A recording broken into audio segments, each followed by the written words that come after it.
RCR, la red que comunica y une al Perú.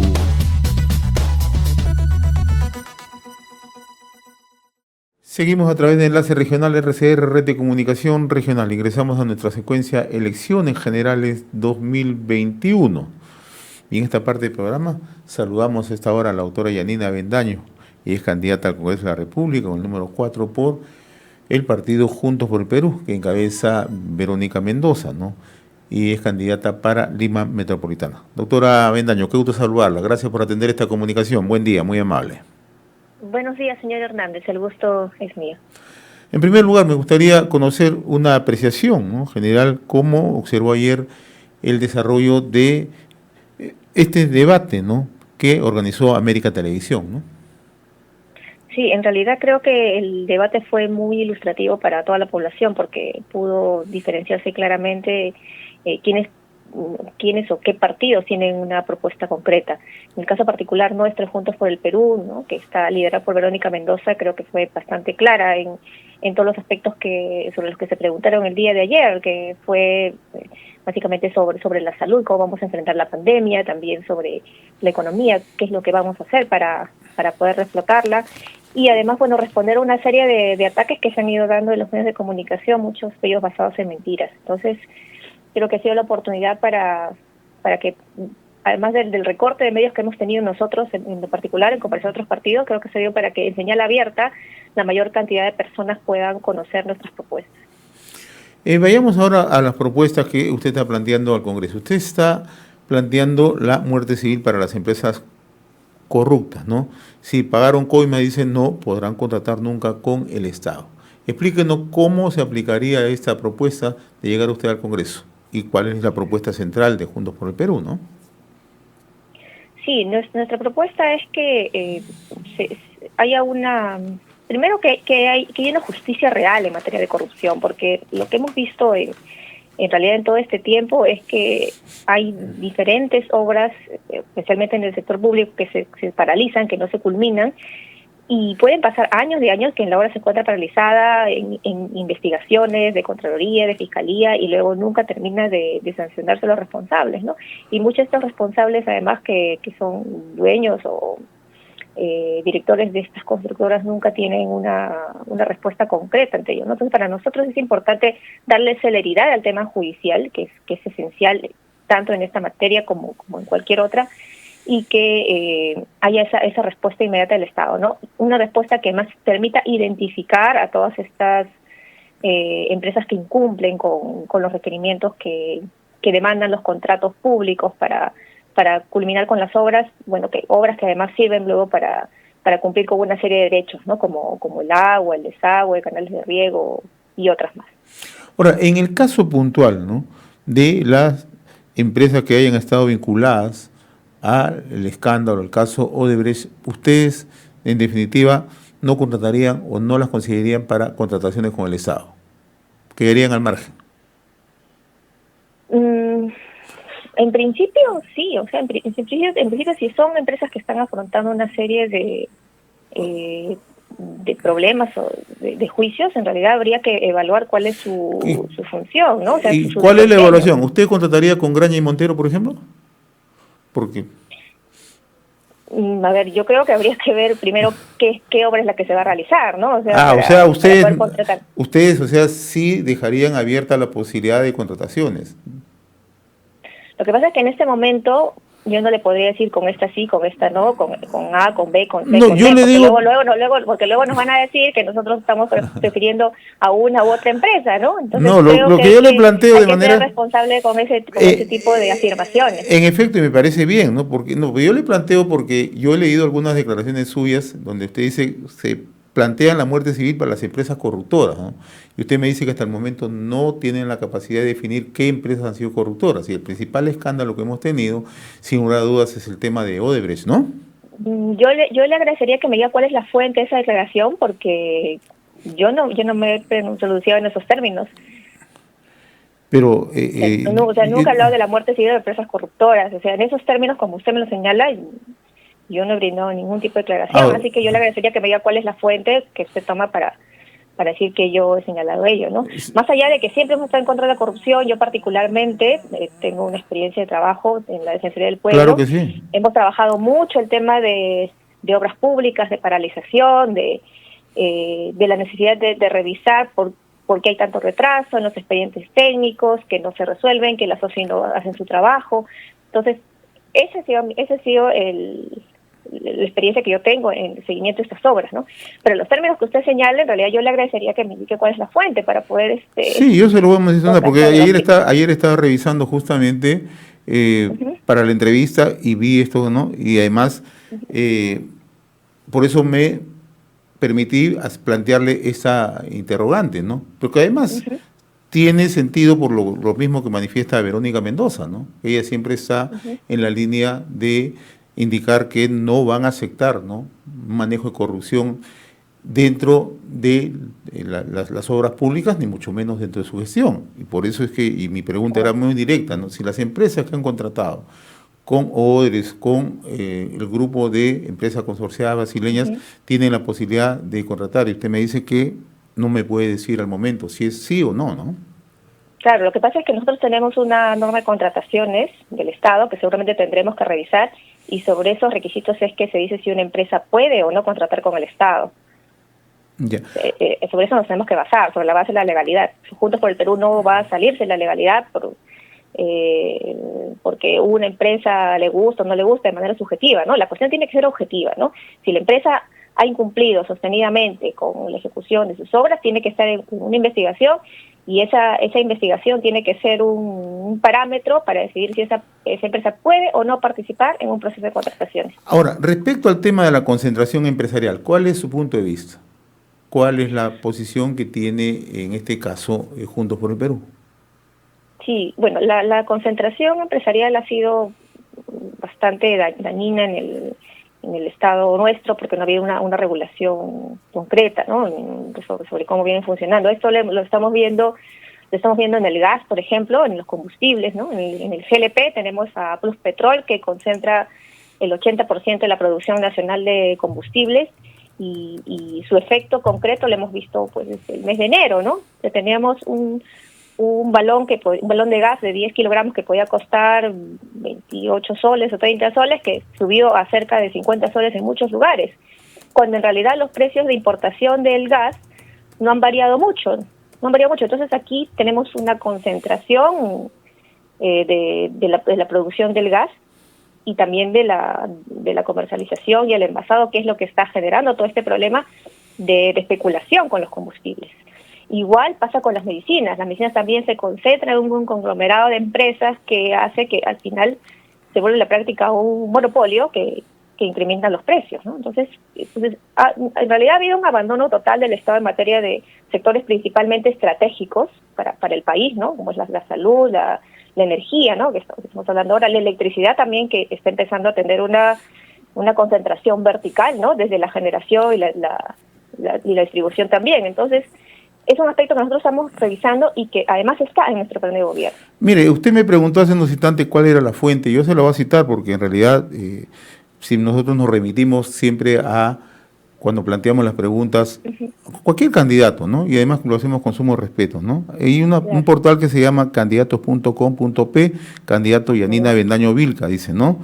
Y ahí está el nombre suyo, Partido Político Juntos por el Perú, número 30, Región Lima, propuesta a la candidata Yanina Avendaño Vilca, dice: ya logramos muerte civil para los políticos corruptos, ahora le toca a los corruptores. Queremos muerte civil para las empresas corruptoras. Si pagaron coimas no podrán contratar con el Estado, nunca más. Es lo que está citado. Y le estoy mencionando la fuente porque es interesante, importante siempre que ustedes conozcan, ¿no? Y además, entre otras propuestas, dice: apoyaremos el matrimonio igualitario, el reconocimiento de toda la familia, eliminaremos exoneraciones tributarias a grandes empresas que no la necesitan, como mineras, petroleras, bancos, aseguradoras, universidades. Le estoy citando la fuente. Usted me la preguntó y ahora le estoy citando la fuente. Usted me dice que no ha dicho eso, que nunca lo ha dicho. En esos términos, yo no recuerdo haberlo mencionado. Pero, como le digo... sí sobre lo que estamos conversando ahora, ¿no? O sea, Claro, pero le estoy citando la fuente porque usted me lo preguntó bueno, y nuestros oyentes pueden pensar que nosotros estamos tratando de inducir. No, simplemente sí, claro, yo recogí le agradezco. recogí la información, se la estoy trasladando. En el tema de concentración empresarial, entonces, ¿ustedes no aceptarían las concentraciones empresariales? Las concentraciones tienen que estar reguladas. O sea, si estamos hablando de un libre mercado, ¿el libre mercado qué significa? Que tienen que haber diferentes competidores para que haya un precio que no esté sometido a un grupo específico que controla todo. Ahora, entonces, en este caso, de manera puntual, sí. Las concentraciones en los medios de comunicación, el Grupo del Comercio, que tiene varios medios, ¿ustedes no la aceptarían? A ver, estamos hablando del tema económico. Sí, ¿Cuáles son los aspectos económicos? Estamos hablando o sea, yo creo que hay que diferenciar el asunto, ¿no? Además, tratamos por eso. Estamos hablando de concentración empresarial, y la concentración empresarial es una doctora. Claro, o sea, en el rubro de comunicaciones, sea en el rubro de minería, sea en el rubro... Entonces usted me dice, no aceptamos. Yo se lo pregunto en términos de medios de comunicación. ¿Aceptan o no aceptan? A ver. Déjame combinar la idea. Sí, cómo no. Hay una concentración que genera perjuicios económicos directos a la población.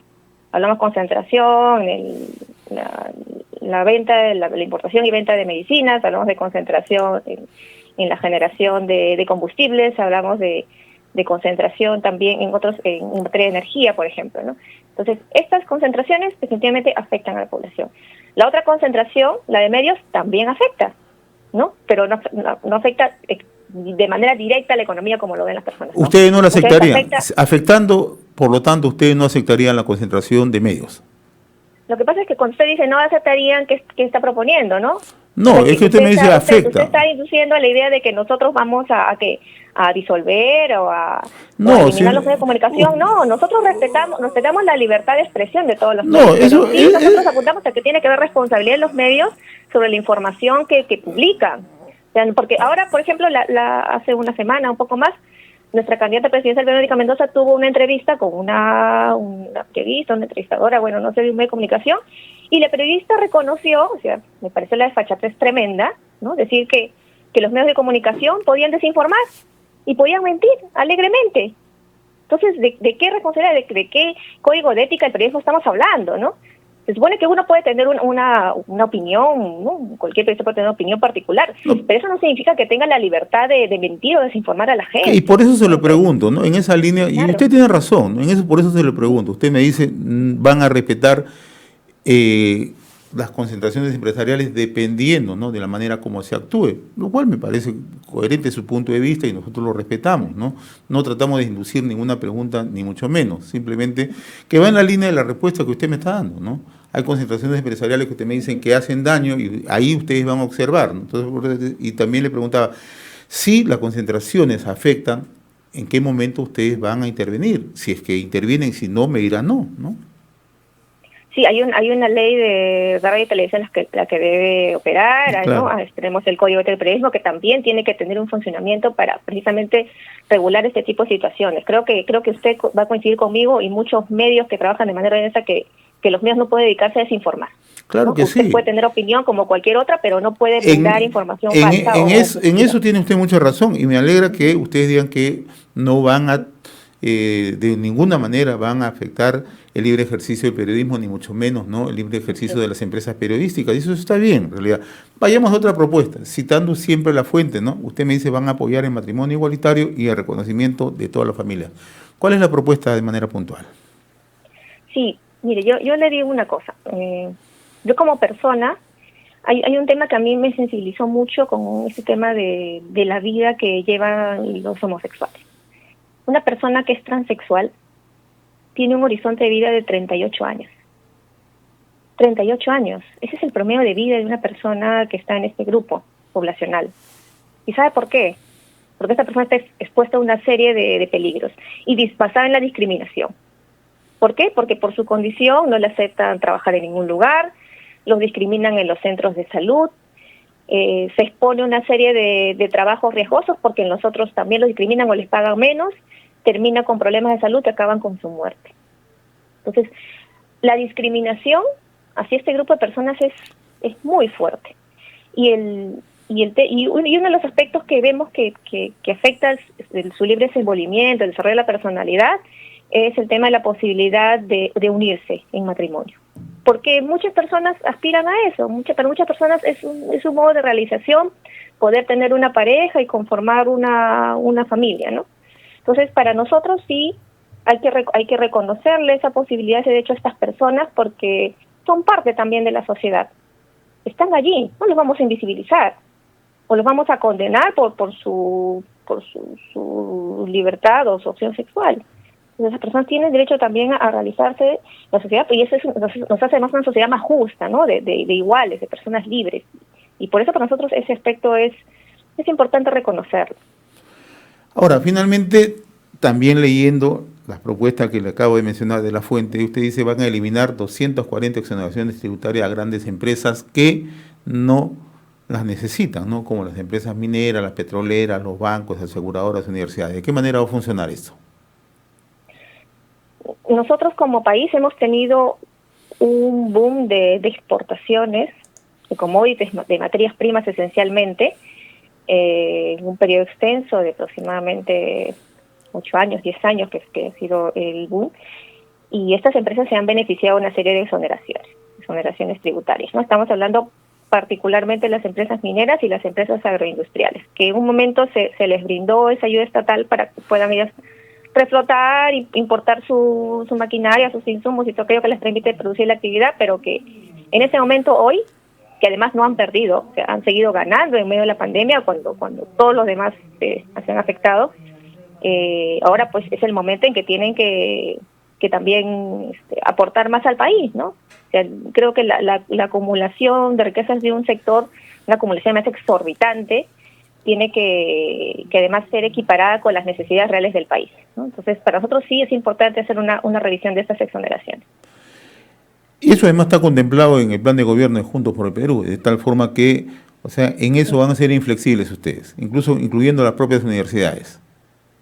Sí, por supuesto. Para nosotros es importante darle más fuerza a la educación pública en todos sus niveles, incluso la superior, porque hoy la educación, sobre todo la universitaria y la técnica, está orientada al negocio, ¿no? Entonces, para nosotros sí es importante hacer un equilibrio y en ese medio, pero además fortalecerla, ¿no? Nosotros estamos proponiendo además un plan especial de educación técnico-productiva para que todos los jóvenes que egresan del colegio inmediatamente puedan contar con la posibilidad de acceder a educación gratuita para poder tener un empleo, ¿no? La educación es la base para el empleo. Claro. Si no, vamos a seguir teniendo empleos precarios. Muy bien. Doctora Yanina Avendaño Vilca, yo le agradezco infinitamente esta comunicación con RCR, Red de Comunicación Regional. Le recomiendo revise la página, porque ahí está justamente lo que le estaba preguntando. No le he preguntado cosas fuera, si no le estoy preguntando. Propuesta de la candidata Yanina Avendaño Vilca. Y le doy la página para que nuestros oyentes sepan que nosotros cada vez que preguntamos siempre en función a las propias declaraciones o a la propia información que brindan los candidatos. Candidatos.com, candidata Yanina Avendaño Vilca. Le agradezco infinitamente, muchos éxitos, doctora. Le agradezco a usted, así en Voz y Medio. Muchas gracias. Muy gentil, gracias. RCR, la red que comunica y une al Perú.